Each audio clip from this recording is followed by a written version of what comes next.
Hi everybody, welcome back to my channel. Today we are going to be doing my September and August reading wrap up. I decided to combine the 2 months because last month I definitely did not have enough books to talk about, and I have to pre-film this month. It's actually only September 17th, literally only halfway through the month. I have to pre-film this because next weekend I am going to Vegas for Life is Beautiful Music Festival. I'm so excited. I'm also so terrified because it's gonna be my first time being on a plane. I had to pre-film this reading wrap up so that I could get it up right when I come back because I have a work week and then I go to Life is Beautiful in Vegas and then I fly back and then go directly into another work week. So I wanted to make sure I was able to get this up for you all. I do have quite a few books to talk about, and I am not talking about them necessarily in the order that I read them, just honestly the order I picked them off of my bookshelf. I am currently also reading 3 other books. Let's not talk about it. I am a mood reader. So I will be mentioning that at the end of this video, what books I'm reading, if I think I'm gonna finish them, if not, how I'm feeling about them and everything like that. Without further ado, let's get into my reading wrap up. So the first book we're gonna talk about is Killer Instinct. I believe I read this in my what I read in a week video. I really liked this. I liked this a lot more than the first one. This one was specifically about Dean. I don't really want to talk too much, I guess, about what this specific book is about because I don't want to spoil the first one if you haven't read it, but it's YA Criminal Minds. They're teenagers who all have some sort of special talent. So one is like really good with numbers, natural profilers, there's like a lie detector in the group, stuff like that. They are a part of a program to help solve cold cases. Each book, I believe, is going to be a different mystery and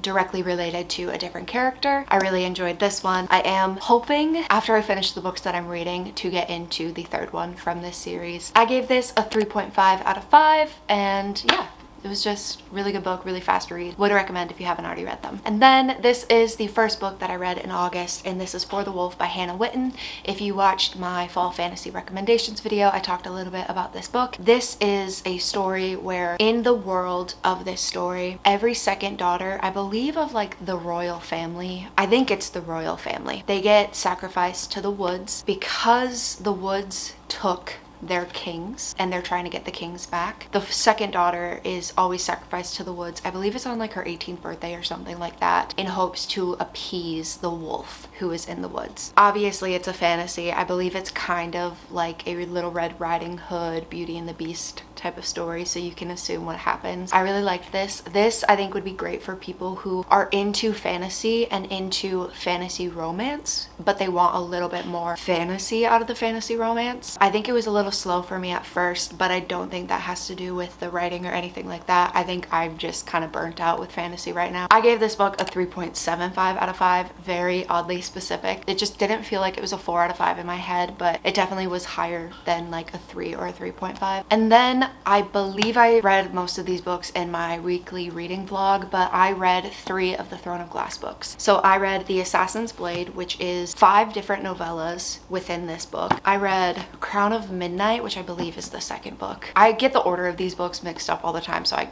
could be wrong. And then Heir of Fire I read, which is the third book. I have a love-hate relationship with this series. I get so bored in the beginning of the book, and then the end of the book is really good. This is about Selena, who honestly, I probably am not the best person to ask what the first book is about because I read the first book last year and I just decided to pick the series up again because my friend Caitlin really loves the series, and so I wanted to read it for that reason. But I don't know, it's just, I think I don't care or like connect with any of the characters, so I don't care about the story. And also I just don't think this is like the fantasy story for me. I'm having a really hard time, like I'm refusing to DNF this story just because I bought 2 more books in the series. You're gonna see me talk about one of them later in this video, but I'm just having the hardest time getting through this series and it's putting me through a slump. I just want to finish the books that I at least physically own so that I don't feel bad having them on my bookshelf. I know that's so dumb. I could literally just sell them or whatever, but yeah, I don't think this is a fantasy series for me. I gave Crown of Midnight a 3.5 out of 5. Looking back on this, maybe a 3 out of 5, 3.25 out of 5. I really liked the ending of this book. However, when I went and like continued with the series, series, I had to go into Assassin's Blade because I hadn't read this yet. So if you're gonna start the series, please read this book first. It's so much more interesting to go from Crown of Midnight straight into Heir of Fire. Having to read this was almost painful. This one I gave a 3 out of 5. However, I think it would be more of like a 2.75 out of 5 if we're getting really specific with it. Also, I'm sorry if the lighting is changing. The sun is like doing some crazy stuff to my window. I just didn't really care for most of these stories. I liked a few of them. If you want more specific reactions or feelings, go watch that weekly reading vlog, because I'm not gonna lie, I read these books so long ago, and I am that person who will read a book and the second that I close it, most of the time I forget what the fuck I just read. This was my least favorite one so far. Actually, that's kind of not true. When I read Thor Glass, I gave it a 1 out of 5. I don't know if I would still feel that way if I reread it now. Heir of Fire, I gave a 2.5 out of 5. I feel like 2.5s are like my neutral rating. I didn't like the book. I didn't hate the book. I just like could have gone my life without reading this. I do have to say something about this series, that if you don't like this in books, you probably won't like this series. It has multiple POVs, and for the most part, I hate it in this series because I don't like some of the characters. And yeah, that's all I'm gonna say. I'm gonna shut up about the Thor Glass series because I know that this is beloved. It is definitely just a me thing. It's just not a series that I am meant to love, and that is okay, because I do know a lot of people love this series. So if you've thought about reading it, maybe still check it out. I feel like I'm forcing myself to read it and like it, and that's just not the case and not what is happening. So then a book that I actually did love, and I feel like I've never seen anybody talk about this book. I am in my romance era, my rom-com era.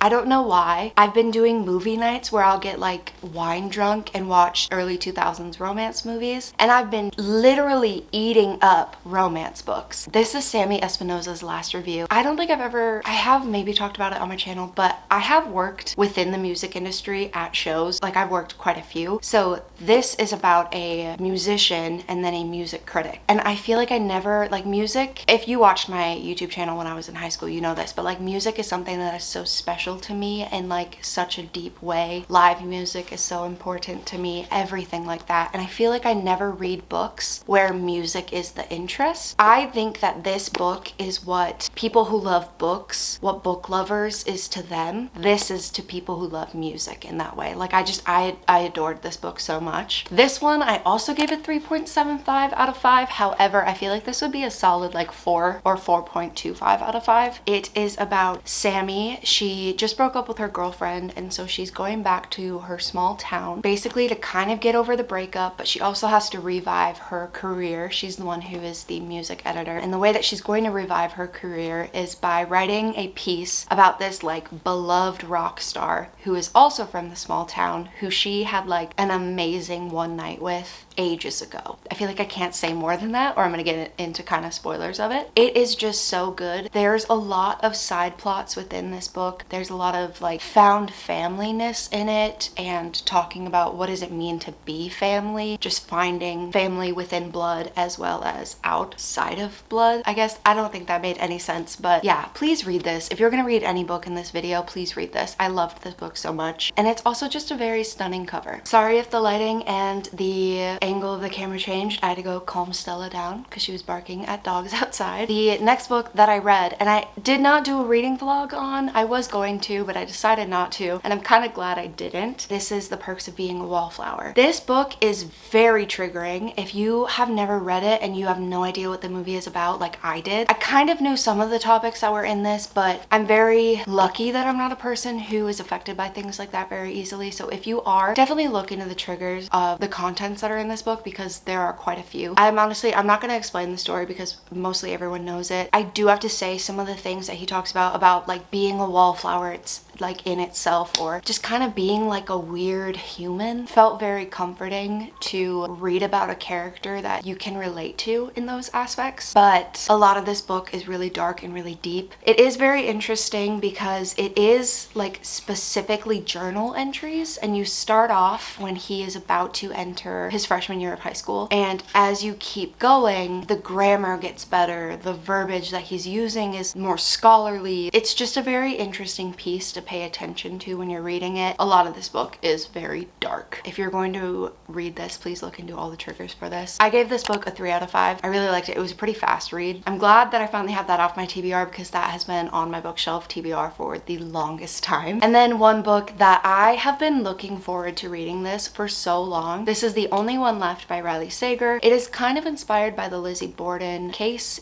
If you don't know what that is, it is this woman who killed her family, allegedly. This story is about, what is the main character's name? Nora, sorry, is accused of killing her whole family. She's the only one who survived. She's the only one left. And she lives in this big creepy house. She's kind of like this tall tale quote chant now between the people that live in the town. And our main character, who is a like bed aid nurse, like at-home nurse type of a thing, she gets hired to take care of Lenora, and you follow her kind of finding out what actually happened. I thought this book was so good until like the last 100 to 50 pages. I hated this ending so much. It felt like such a throwaway ending. I will say it is very hard for me to like thriller endings. I think a lot of thriller endings, I read them and I'm like, well, that was just corny. This book was genuinely a 4, almost a 4.5 until the last bit, but the ending knocked it down to a solid like 2.5 out of 5. I think I gave it a 2 out of 5. Yeah, I gave it a 2 out of 5. I think the idea of this story is great. I just think the execution was not it. I didn't love it. The next book that I read was House Fires by Connor Franta. This is a collection of short stories, poetry, and some absolutely stunning film photography. Some of the photos are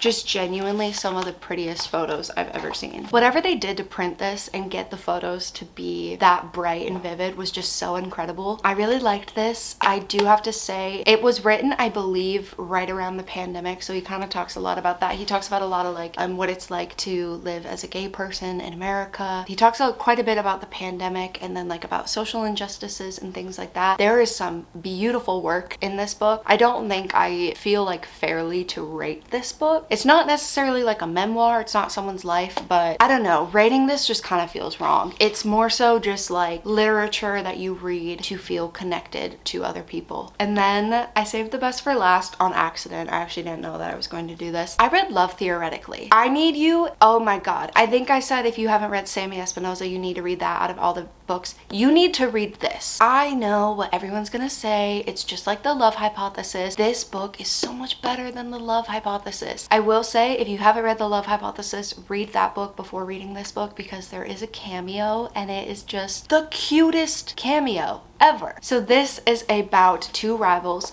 I will say this is like as close to enemies to lovers as I've gotten in a romance book, so I really liked that. This is about Elsie, and she is a theorist, I believe, and he is experimentalist. Science terms. This one is very sciencey compared to the first one, but I loved it. It wasn't too much for me. Those two scientists, or sides of science, they don't really get along. Elsie is dating Jack's brother, but it's not what you think it is, and so she is going out for this like new job, and the thing that is keeping her from the job is Jack. That was probably actually the worst explanation I've ever given on a book. You need to read this. This is a 6-star read for me, and I don't understand how it can be anything less for people. I will say I don't read a lot of romances, so that could be why that was like a 6-star read, but that book, I need a Jack Smith Turner in my life.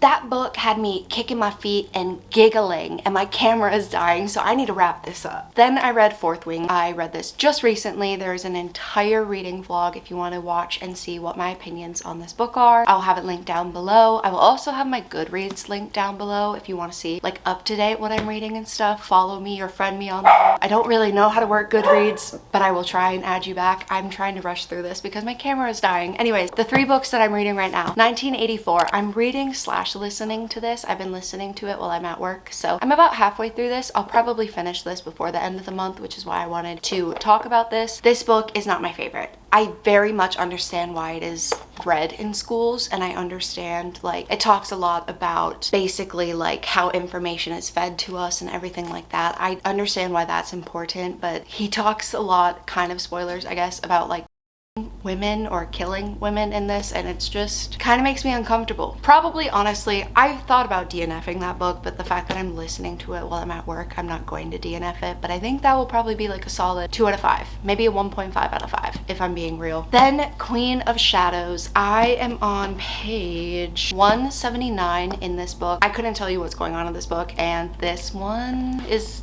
the one that I'm kind of thinking about DNFing. If you love the Throne of Glass series, please tell me why in the comments, because I want to love it. I really do. I want to give it a fair chance. And then this book I just started today. I've kind of been honestly not reading a whole lot, so that's why I want to read a few books in between, and then maybe I'll pick up Queen of Shadows again. This one's kind of soft DNF right now, but this is the First Date Prophecy. Pause. I'm cleaning up from filming this video and I'm looking at like my reviews. I listened to a book that I didn't even talk about, so we're going to talk about it now. I listened to Five Survive, which is a book from Holly Jackson. It is the book where they are all in an RV. They're going to spring break and the RV breaks down and there is a sniper who is trying to kill them. I loved the idea of this book. However, listening to it, I hated the narrator's voice. I didn't really love the story until the last hour and a half. There's one specific character, his name is Oliver, I believe. He irritated me. He needed to shut up. For like more than half of the book, he was just whining and talking all the fucking time, and he was so annoying. As well as I did not like the main character, Red. I think if I would have read the book itself, I maybe would have liked her character. The way the narrator did her in like listening to the audiobook, I did not like her character at all. I gave that book a 2 out of 5. I do think I would have liked the book if it was like an adult thriller, because a lot of the things that happen in that book would have been so much better in an adult thriller than in a YA thriller. I read Five Survive. I would not recommend it. I don't think it's that great. Read the Good Girl's Guide to Murder trilogy if you're going to read anything from that author. So those were all of the books that I read in August and September. Let me know what books you read and if you liked any, so that I have more books to put on my TBR, because you can kind of see up there how I'm doing for my physical TBR. I have not been doing too well on not buying books. I do have books pre-ordered that are going to be shipping from Barnes, and I'm not gonna lie, for some reason I've been really wanting to read the Caraval trilogy, so I might do that as well. That was it for this video. I hope you liked it. Okay, goodbye.